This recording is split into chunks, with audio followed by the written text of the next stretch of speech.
Hey, so today I will be talking about why Xbox is better than PlayStation as a gaming console. It does have better online services, a better gaming library, and it does have backwards capability that far outsees PlayStation. It can bring games back from 20 years ago back till today and kind of upgrade the graphics, make it better to play, and it brings it back to the forefront. With that being said, I have been gaming on Xbox for over 20 years now, as the first Xbox did come out in 2001. I've have had different gaming consoles from the Xbox to the Nintendo, whether it's been the GameCube, Switches, or whether it's been the PlayStation 1, 2, and the PlayStation 3. Um, but the Xbox has been the one that stuck out. It has been something that I continuously play and go back to and choose over the PlayStation. Now, the Xbox does have better gaming services and online services. Being as far as that, it's been multiple times over the years that PlayStation Online has been hacked. People have been getting their accounts taken, their information taken, and that has never happened to Xbox. Xbox has always had tight knit security, so where nobody has had to worry about if their card information, if their personal information is getting taken out of there. It has a better fee for online gaming, which they have Game Pass, which allows you to download games straight to the console, so where you can just play them on your Xbox. You don't have to go into store, and they get fresh titles every month. So it kind of cycles in and cycles out over 400 games a month. That at the basic entry level fee would be $9.99. So for $10 a month, you can get 400 games. You can play those at your own time, at your own pace, and it just gives you a great option to kind of get to new games that you probably wouldn't even play otherwise, but you would play just because you get them technically just for $10 a month. Which, I mean, if you break that down, almost free for random games that you don't even play.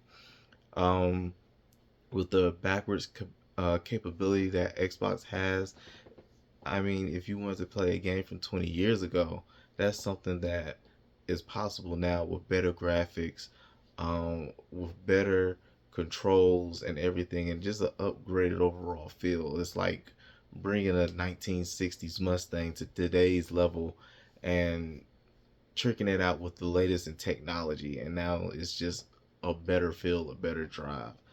Um, and with the Game Pass, it's no commitment. Is pay $10 this month, and then you can cancel it the next month.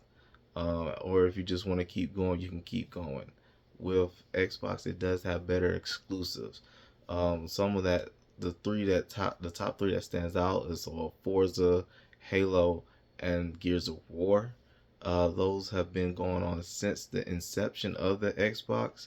I have actually special limited edition Xboxes where they are Halo themed.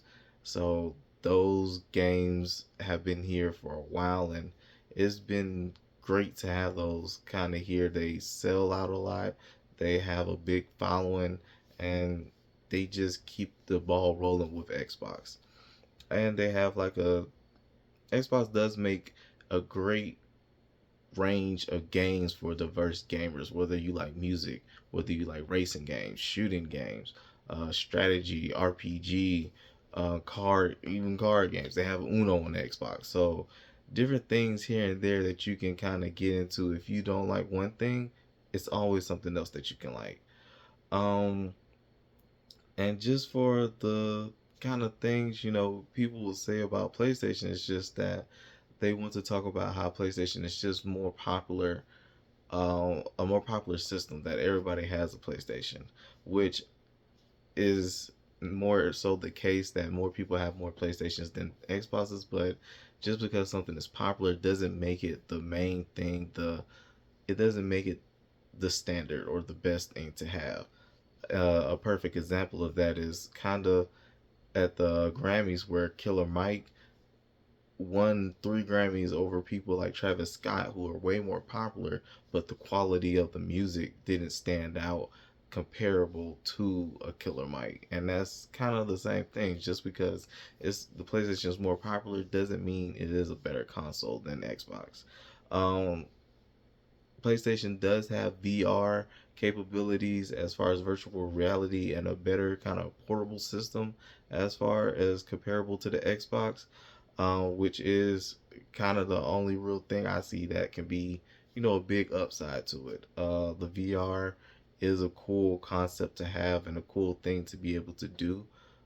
And also, PlayStation does have a very nice controller where you can talk and write through the touchpad on them, and kind of it gives you a more immersive experience to the gaming world. They do have their own exclusives, which would include God of War, Spider Man, Ghost of Tsushima, and The Last of Us. So they do have their own kind of standalone games that can kind of compare, but it doesn't, fully get it through there. So, you know, in conclusion to like everything that I've been saying to kind of wrap it up, you know, the exclusives are just a tad bit better on the Xbox. The backwards capabilities that the Xbox have, that you can go back basically back in time and play games that you played when you was younger, but just in a better format. Um, and while like PlayStation does have like a better, overall market share of the gamers, it doesn't mean that it's technically a better gaming system for gamers. Um, and it's just the fact that Xbox does give you that little extra, that little oomph, that if you are a real gamer, it's going to be something that you choose and go back to time and time again. Thank you.